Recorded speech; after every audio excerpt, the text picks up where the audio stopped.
Shalom teman-teman yang terkasih dalam Tuhan Yesus Kristus. Apa kabar teman-teman semua? Semoga teman-teman dalam keadaan sehat walafiat dan terus ada dalam kasih dan penyertaan Tuhan.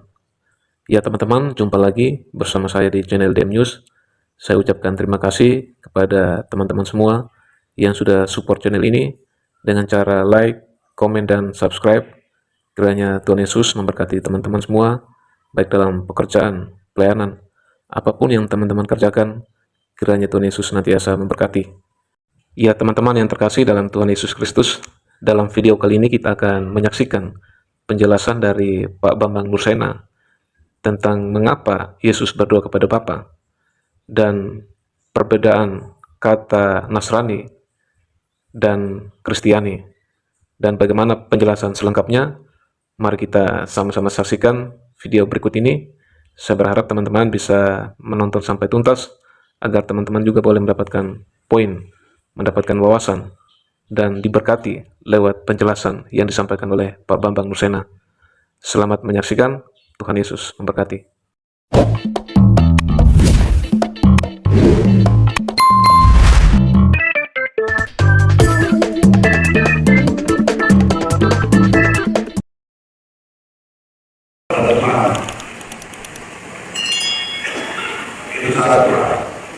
Apakah nama Yesus itu Bapa? Itu pertanyaan yang sangat sederhana. Cuma harus dijelaskan secara bisa disampaikan secara sehingga di luar saya itu hanya menjadi jelas. Iya, terima kasih. Kenapa Yesus berdoa kepada Bapa? Kita mesti memahami ajaran Kristen itu fundamental, tuntas dulu. Yesus itu siapa sesungguhnya? Sebelum Yesus datang sebagai manusia, Yesus itu adalah firman Allah. Ini harus tuntas dulu. Jadi jangan hanya membatasi Yesus dengan tubuh fisik kemanusiaannya. Sebagai firman, Yesus itu sudah ada sebelum langit bumi ini ada. Makanya gereja kemudian melalui ilham Roh Kudus di bawah tuntunan apostolik, katekete, ajaran para rasul dari 12 rasul, 70 rasul, murid dari muridnya rasul, murid dari muridnya rasul lagi seterusnya sampai bapak-bapak rasuli yang mengadakan konsili sampai di gereja kita sekarang. Jadi kontinuitas ajaran itu kemudian menyimpulkan bahwa Kristus itu sepenuhnya ilahi, perfect in Godhead, sempurna dalam kemanusiaannya sebagai apa? Sebagai the word of God, sebagai firman Allah. Pada saat yang sama, at the same time, Jesus perfect in manhood as the son of Mary, sebagai putra Maryam, dia sepenuhnya manusia. Jadi Yesus berdoa dalam kemanusiaannya, karena firman itu telah menjadi manusia, dalam kemanusiaannya dia berdoa. Berdoa kepada Allah yang adalah Bapanya. Gitu loh saudara-saudara. Jadi kemanusiaan Yesus yang berdoa itu jangan hanya dibatasi Yesus itu hanya sebagai Tuhan yang adalah firman Allah yang adalah Allah. Tapi Yesus juga manusia, dalam kemanusiaan itu dia berdoa, bahkan dia mati. Jangan nanya lagi Tuhan kok mati, tidak ada yang mengatakan Tuhan itu mati. Siapa yang mengatakan Tuhan mati? Alkitab mengatakan dia yang dibunuh dalam keadaannya sebagai manusia. Begitu juga dia berdoa dalam keadaannya sebagai manusia. Kedua, apakah Yesus itu namanya Bapa? Bukan, Bapa itu nama Allah itu. Allah yang tidak kelihatan, Allah yang tidak kasat mata. Dan Yesus mengatakan, ya, tidak seorang pun pernah melihat Allah. Tetapi anak tunggal yang ada di pangkuan Bapa. Jadi Bapa itu nama dari Allah yang tidak kelihatan tadi, sebutan bagi Allah yang tidak kelihatan tadi. Tapi anak tunggal yang di pangkuan Bapa dialah yang menyatakannya. Jadi Yesuslah yang menyatakan Bapa yang tidak kelihatan tadi, bukan Yesus itu Bapa. Karena dalam diri Yesus itu ada dua aspek ya. Yang pertama kemanusiaannya yang sempurna, dan yang kedua keilahiannya yang sempurna. Nah, Yesus itu nama kemanusiaan yang dikenakan oleh Sang Sabda tadi. Makanya dalam Matius 1:25, tetapi tidak bersetubuh dengan dia sampai ia melahirkan anaknya laki-laki dan Yusuf menamakan dia Yesus. Jadi Yesus itu nama siapa? Nama anaknya laki-laki tadi. Allah kan tidak laki-laki, tidak perempuan. Allah itu beyond gender gitu loh. Kemanusiaannya itu namanya Yesus. Kalau orang nanya lagi, lu kan di dalam Yesaya pasal 95 disebut Bapa yang kekal. Bapa yang kekal itu bukan Allah Bapa. Bapa yang kekal itu artinya Yesus itu sang Mesias itu nanti menjadi Adam terakhir. Kalau Adam yang pertama itu menjadi bapa kebinasaan, karena melalui Adam yang pertama itu dosa masuk ke dunia dan akibat dosa adalah maut. Makanya Adam yang pertama bapak kebinasaan, nanti dipulihkan oleh Adam yang kedua, Adam yang terakhir, yaitu Yesus Kristus, ini Bapa yang kekal. Jadi itu tidak menyamakan bahwa kemanusiaan Yesus adalah Bapa. Itu loh, saudara. Jelas ya?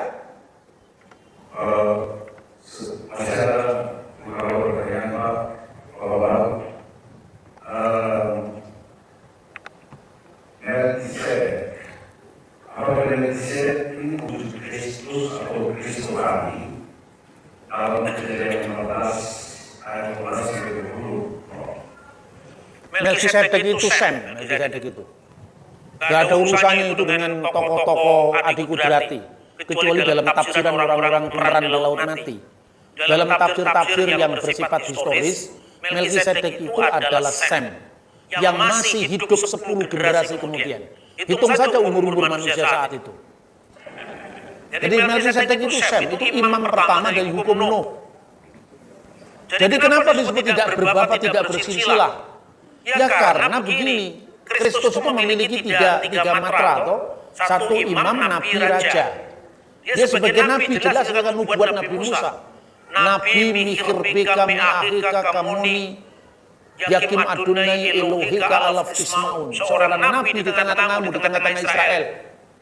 Mi'ahika di antara saudaramu. Yesus lahir dari suku Yehuda, Musa lahir dari suku Lewi, maka bersaudara. Yang seperti aku, seperti Musa. Makanya Yesus itu Nabi Eksodus, Musa juga Nabi Eksodus, mengeluarkan umatnya dari penindasan. Misi besar Musa namanya Paskah. Makanya ketika anak-anak sulung mati, Tuhan memulai bangsa Mesir, tapi Tuhan menyisakan kasihnya untuk orang Israel yang taat, yang di pintu-pintu rumahnya ada tanda darah, dia akan lewat kematian itu. Maka dikatakan birraiti et adam ufesahti alaikem. Dan apabila aku melihat tanda darah itu, maka fesahti, aku akan lewat. Maka kata pesah itu menjadi Passover. Kalau Paskahnya Musa itu keluaran dari tanah Mesir menuju ke tanah perjanjian, Paskah Kristen itu adalah kebangkitan Yesus yang menjamin hidup yang kekal. Bagi siap orang yang percaya kepadanya tidak binasa, melainkan memperoleh hidup yang kekal. Simbolnya pun juga tetap. Roti dan anggur selalu ada di sana. Orang Yahudi memecah-mecahkan roti, memberkati dan mengatakan dalam bahasa Aramaik, ya, halak ma'annya diakalu afaktana bi'ar amsaib. Inilah roti sengsara yang dimakan nenek moyang kita di Mesir. Yesus dengan roti yang sama mengatakan inilah tubuhku yang dipecah-pecahkan. Jadi kesamaan itu sangat jelas dengan Musa. Kalau itu berlaku bagi Nabi Arab atau Nabi Palestina atau Nabi Indonesia, tidak ada cocoknya. Ya, jadi kekhususan ini khusus yang benar-benar khusus. Kedua, Yesus adalah raja. Itu disebutkan misalnya di dalam Mazmur Daud. Ya, Mesias itu raja, maka disebut duduklah kamu di sebelah kananku. Ya, Siflimini, duduklah kamu di sebelah kananku. Maka siapa yang disebut duduk di sebelah kanan itu? Yaitu sang Mesias. Maka Mesias digelari dengan Adonai karena nubuat Mazmur. Pasal 10 ayat 1, Neum Hashem laduni, firman Tuhan kepada Tuanku, pada Lord of Lord. Siapakah Tuanku, siapakah Adonai, siapakah Tuanku itu? Maka dalam tafsir Yahudi dikatakan itu adalah Raja Mesias. Bahwa orang Yahudi belum percaya atau tidak percaya Yesus Mesias, itu urusan lain, tapi kitabnya sama, gitu loh. Yang ketiga baru imam besar, yaitu Mazmur pasal 110 ayat 4. Allah bersumpah dan dia tidak menyesal, engkau adalah imam untuk selama-lamanya menurut peraturan Melkisedek. Nah, karena Melkisedek disamakan atau diparalelkan dengan Yesus. Padahal Melkisedek kalau dilihat Imam itu kan harus keturunan Harun, keturunan Lewi. Kalau dilihat dari buku silsilah tidak muncul di sana. Mana ada nama Melkisedek keturunan Lewi? Melkisedek itu jauh sebelum Lewi, bahkan jauh sebelum Abraham. Makanya jawabannya di Ibrani pasal 7 ayat 14 bahwa Tuhan kita Yesus itu bukan dari Lewi, dari suku Yehuda, dan di suku Yehuda itu tidak ada yang jadi imam. Maka keimamatan dia harus keimamatan selama-lamanya. Keimamatan selama-lamanya itu disimbolkan dengan Melkisedek, tidak berbapak, tidak beribu, karena di silsilah Lewi tidak ada, tidak bersilsilah, silsilah keimaman tidak ada, tapi karena pilihan Allah langsung, maka imamat Yesus itu imamat honoris causa. Seperti itu kira-kira. Terima kasih. Banyak sekali pertanyaan yang ada beberapa mungkin nanti selama waktu sedikit ada orang yang bertanya, Yesus setelah naik ke surga duduk di sebelah kanan Allah. Kira-kira bagaimana maksudnya itu? Duduk di sebelah kanan Allah itu bukan dua kursi, itu perumpamaan. Ya apa sih duduk di sebelah kanan Allah? Itu tadi Mazmur tadi, Deum Hashem Laduni, berfirmanlah Tuhan kepada Tuanku, sebelum ini duduklah di sebelah kananku. Bait Allah di Yerusalem itu memiliki 3 ruangan. Ruangan pertama itu adalah tanda kehadiran Allah, Sekinah Ilahi, itu ruangan Maha Kudus. Lalu ruangan kudus, lalu halaman. Nah di dalam ruangan Maha Kudus itu sebelah kanan yaitu istana Daud. Jadi duduk di sebelah kanan itu Mesias itu akan menjadi raja, segala raja yang kekal. Itu artinya bukan artinya ada 2 kanan dan kiri, bukan. Tuhan kan nggak mengenal kanan dan kiri, atas dan bawah, karena Tuhan itu mengatasi ruang dan waktu. Jadi jangan membayangkan Yesus dalam kemanusiaannya. Itu menggambarkan apa? Kristus setelah bangkit dari orang mati, dia naik ke surga. Kemanusiaannya tetap ada, tapi kemanusiaan yang tidak lagi terikat oleh ruang dan waktu. Itu yang disebut tubuh surgawi. Makanya selalu sekalipun sudah bisa ditandai, ada bekas paku di tangannya yang dilihat Thomas dan dibuktikan Thomas dengan memegangnya sendiri, tapi dia bisa masuk ke ruangan ketika ruangan itu dikunci, bisa langsung menghilang ketika ketemu dengan Kleopas dan Lukas dalam Lukas pasal 24 itu. Apa bedanya orang mengatakan Nasrani Kristen? Nasrani itu artinya pengikut Yesus orang Nazaret. Kristen itu pengikut Yesus yang adalah Kristus. Mula-mula Nasrani itu dipakai untuk orang Kristen berlatar belakang Yahudi. Jadi setelah Yosefus, ahli sejarah Yahudi abad pertama kan mengatakan bahwa ada orang Saduki, orang Parisi, orang Nasrani. Tetapi Cornelius Tacitus menambahkan satu lagi, yaitu orang-orang pengikut Yesus dari Nazaret. Nah, itu disebutkan juga dalam Kisah Rasul pasal 24 ayat 5 bahwa Paulus disebut salah seorang dari sekte orang Nasrani. Nasrani itu pengikut Yesus dari kalangan Yahudi. Sementara kalau Kristiani itu Kristianoi jamaknya, Kristianos itu tunggalnya, itu disebutkan dalam Kisah Rasul 11 ayat 26, yaitu orang-orang Kristen yang dari latar belakang bukan Yahudi. Yang dari Nasrani tadi jemaat yang bersunat, yang Kristen itu jemaat yang tidak bersunat. Petrus kemudian menyelesaikan itu bersama para rasul di Antioquia, dicatat dalam Kisah Rasul pasal 15 tadi. Utusannya dikirim untuk menyampaikan putusan para rasul di Yerusalem bahwa untuk orang-orang bukan Yahudi tidak berlaku hukum Musa, tapi hukum apa? 4 hukum yang disebutkan itu sebetulnya hukum Nuh. Lalu setelah Petrus, kemudian muridnya namanya Ignatius dari Antioquia mendamaikan antara 2 kelompok Yahudi dan bukan Yahudi tadi, kemudian disebutkan di sana sebagai apa? Aku percaya akan satu gereja yang kudus, katolik dan apostolik itu sejak tahun 100-an. Mendamaikan 2 kelompok tadi karena apa? Pada waktu itu 2 kelompok itu yang Nasrani dipimpin oleh Ignatius, yang Kristiani dipimpin oleh Evodius. Evodius itu latar belakang bukan Yahudi, Ignatius itu latar belakang Yahudi Kristen yang disebut Nasrani. Tapi setelah akhirnya perkembangan kemudian mereka semakin bisa saling memahami, mulailah dikenal istilah satu gereja yang kudus, katolik dan apostolik. Katolik itu belum menjadi nama gereja sekarang. itu masih menjadi kata sifat dari gereja, artinya satu gereja yang kudus, am dan rasuli. Itu munculnya di sana. Tapi sejak abad keempat, kata Nasrani ini dibajak oleh bidat yang namanya bidat Nasrani Mandaiyan. Nah, sejak saat itu orang-orang Kristen di Arab sampai hari ini tidak mau disebut Nasrani. Karena Nasrani itu selalu menimbulkan salah paham. Tapi kalau Nasrani di abad pertama itu adalah orang Yahudi, Kristen, orang Yahudi yang mengikuti Yesus berdasarkan hukum Musa. Kalau Kristen di Antioquia, orang-orang yang mengikuti Yesus berdasarkan hukum Nuh. Kira-kira seperti itu. Ya, terima kasih. Masih ada lagi pertanyaan. Kenapa sampai orang Kristen tidak memilih masih banyak yang Injil yang tidak diterima? Itu karena apa itu? Kalau orang jawab itu Injil itu mana diterima? Injil sampah itu. Kembali mobil itu sampah itu. Orang itu tidak usah pinter, sedikit pinter aja ngerti kalau itu bukan Injil. Tidak usah pinter-pinter lah. Ngerti bedanya. Ya sejarah abad pertama yang dipakai bahasa apa itu sudah tepat tahu tuh. Abad pertama belum ada bahasa Itali. Masa dokumen pakai bahasa Itali diakui sebagai Injil? Bahasa Itali itu perkembangan dari bahasa Latin. Seperti bahasa Indonesia perkembangan dari bahasa Melayu. Kalau Anda cari di Prasasti Kedukan Bukit, Prasasti Batu Kapur, Prasasti Tengganu, tidak mungkin Anda mengatakan Pak Mantan, belum ada kata itu.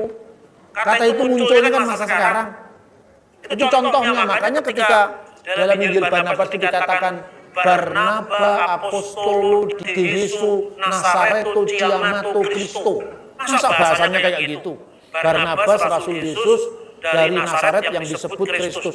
Tidak ada bahasa itu di zaman pertama. Anda membaca Prasasti Kedukan Bukit dari Kerajaan Sriwijaya atau Kerajaan Kutai Mulawarman itu sekarang jadi IKN.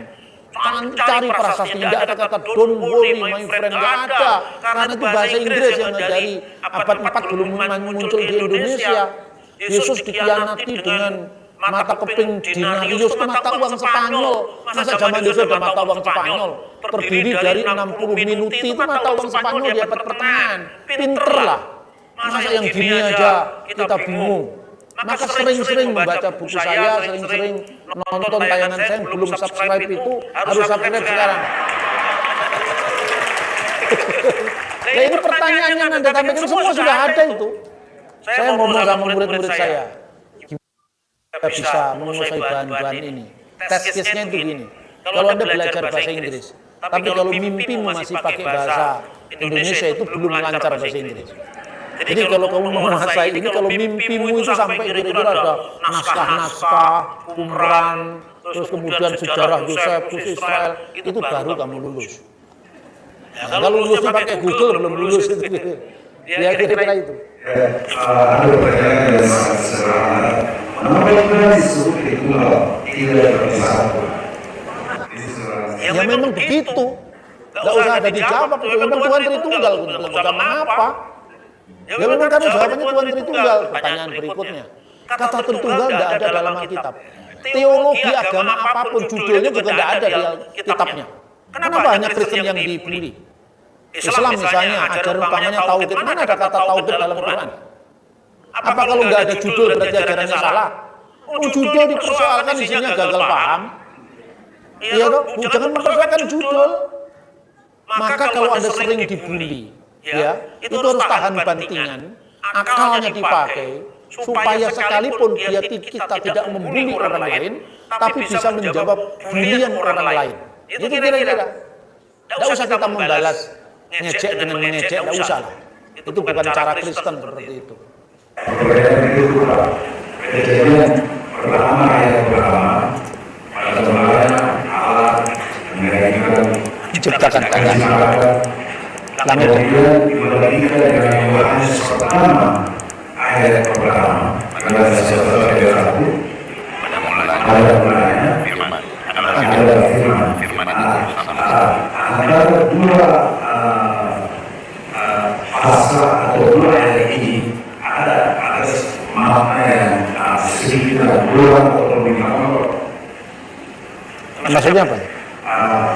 Kalau kejadian pertama Kata pada mulanya itu. Kemudian ada juga pada mulanya ada selama tetapi perbuatan lain tidak ada sebagai firman dan Allah. Oh iya. Oke, iya. Ya, kalau di Injil Yohanes itu kan pada mulanya ada firman. Jadi di situ menunjukkan firman itu sudah ada sejak semulanya, tidak berada dalam lingkaran waktu. Tapi kalau di dalam kitab Kejadian 1:1 itu pada mulanya, lalu disambung dengan Allah bekerja. Jadi itu pada mulanya dalam waktu. Bershit bara Elohim, et hasamayim ve'etzaret. Pada mulanya diciptakan oleh Allah. Jadi proses menciptakan itu kan proses kemudian muncul ruang dan waktu. Sementara kalau di Yohanes pada mulanya ada firman. Ada firman. Jadi ada ini kan sudah ada, sedang ada, akan ada kan itu kan. Nah, ini kita mesti kemudian mengatakan saya adalah dokter dengan saya ada di sini. Sekalipun ada di sini mirip kan tidak sama maknanya. Allah itu ada, manusia juga ada, tapi adanya manusia itu kan diadakan. Sementara adanya Allah itu sebagai pengada, bukan yang diadakan, karena ada Allah itu adalah tidak diawali, tidak diakhiri oleh waktu.